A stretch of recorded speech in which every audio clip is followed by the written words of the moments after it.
Stoicism, an ancient philosophy, yet its principles are as relevant today as they were over 2,000 years ago.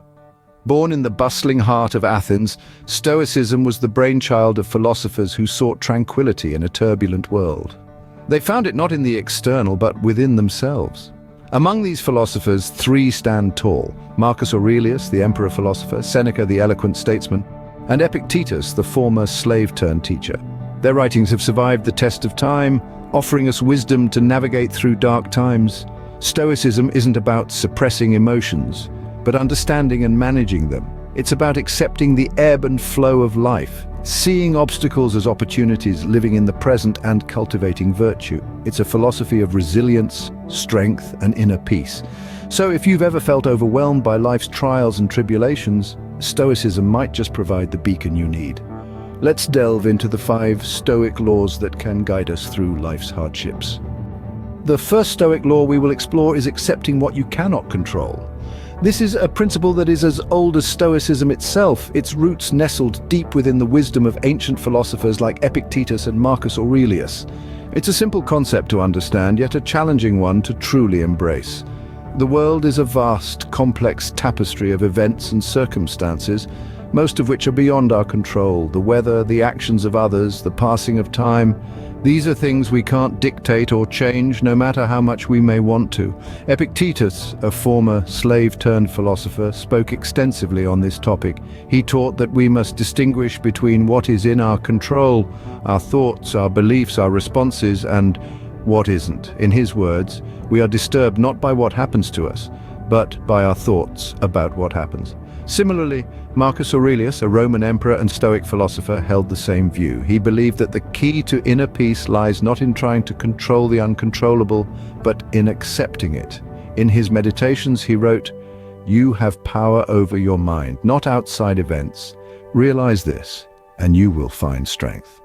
To accept what we cannot control is to liberate ourselves from unnecessary stress and anxiety. It's to understand that life will unfold as it will, regardless of our attempts to orchestrate it. We can't control the waves of the ocean, but we can learn to surf. We can't control the wind, but we can adjust our sails. Acceptance doesn't mean resignation, nor does it mean complacency. It's about focusing our energy where it can make a difference, rather than wasting it on futile attempts to control the uncontrollable.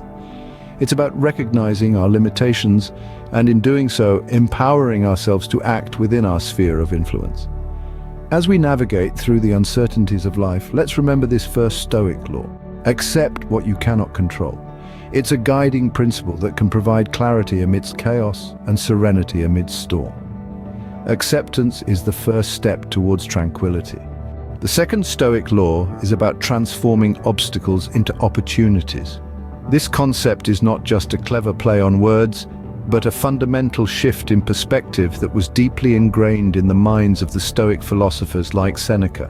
They saw obstacles not as mere hindrances, but as stepping stones to reach higher ground. Consider this: when you encounter a setback, isn't it often the case that it forces you to think, to innovate, to find a new way? It's through these trials that we grow stronger, wiser, and more resilient. Seneca, one of the most renowned Stoic philosophers, once wrote, "The pressure of adversity does not affect the mind of the brave man. It is more powerful than external circumstances." From a Stoic's perspective, obstacles aren't to be feared or avoided.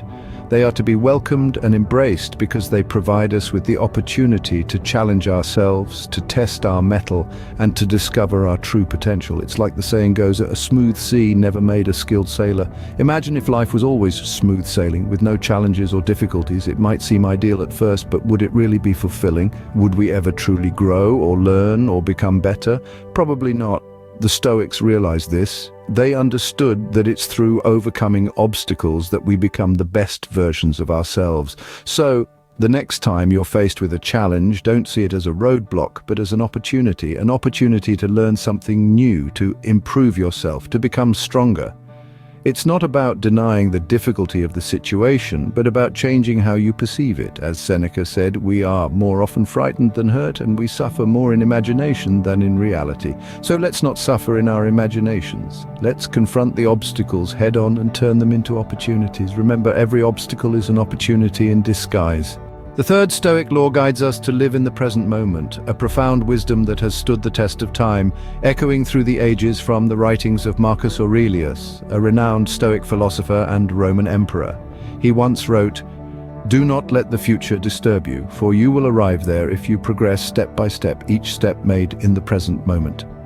In essence, to live in the present moment is to anchor ourselves in the now, the only reality we can truly experience and affect.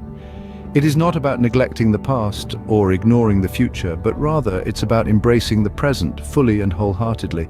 It's about immersing yourself in the here and now, paying attention to the world as it unfolds around you.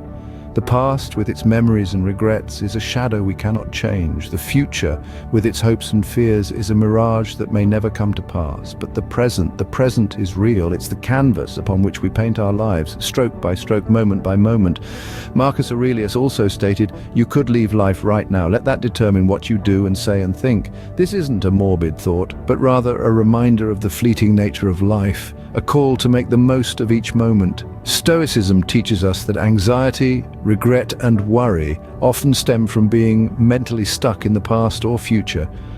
When we center ourselves in the present, we free ourselves from these unnecessary burdens. We experience life as it is, not as it was or could be. Living in the present moment is a practice, a conscious choice we make each day. It's about savoring the taste of your morning coffee, feeling the warmth of the sun on your skin, listening to the rhythm of your own breath. It's about truly experiencing life, not merely passing through it. The present moment is all we truly have. Let's cherish it. The fourth Stoic law is about practicing detachment. This principle is a cornerstone of the Stoic philosophy, and it's something that Stoics like Epictetus spoke of often. Epictetus, a Greek philosopher, was a firm believer in the power of detachment. He taught that we must separate ourselves from our material possessions and our emotional turmoil. This might sound a bit daunting, but let's break it down. Detachment from material possessions doesn't mean we must live a life of poverty or give up all of our belongings. It's more about understanding that these things are not the source of our happiness or self-worth. Epictetus once said, "Wealth consists not in having great possessions, but in having few wants." This means that instead of constantly striving for more, we should appreciate what we have and understand that our value doesn't come from material things. Now, what about emotional detachment? This doesn't mean that we should become emotionless robots. On the contrary, it's about understanding our emotions, not being ruled by them. As Epictetus taught, men are disturbed not by things, but by the view which they take of them. In other words, it's not the events themselves that upset us, but our perceptions of them. By practicing detachment, we can take a step back, view our emotions objectively, and choose our reactions wisely. We can also let go of the need for control. We can't control everything that happens to us, but we can control how we respond. This is the essence of emotional detachment. Detachment also means letting go of our attachment to the past and the future. It means living in the present, accepting it as it is, and not being ruled by our fears or desires. This is a powerful tool for inner peace.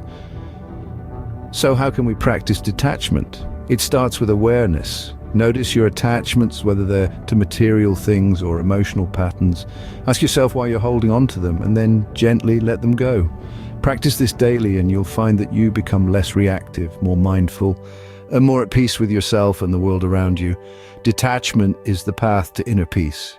The fifth and final Stoic law we will discuss is the cultivation of virtue. This is a core tenet of Stoicism, a philosophy that places great emphasis on the development of moral character.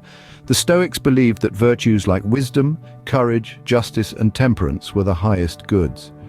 These virtues are not just lofty ideals, but practical guides for living a good life. Let's turn to the teachings of Seneca, one of the most influential Stoic philosophers. He wrote extensively on the importance of cultivating virtue. To him, virtue was not just about moral righteousness, but also about strength, resilience, and the ability to navigate life's challenges with grace. In essence, cultivating virtue is about becoming the best version of ourselves. It's about striving to live in alignment with our highest values, even when the world around us is in turmoil. Cultivating virtue is the ultimate goal of Stoicism and the key to resilience in dark times.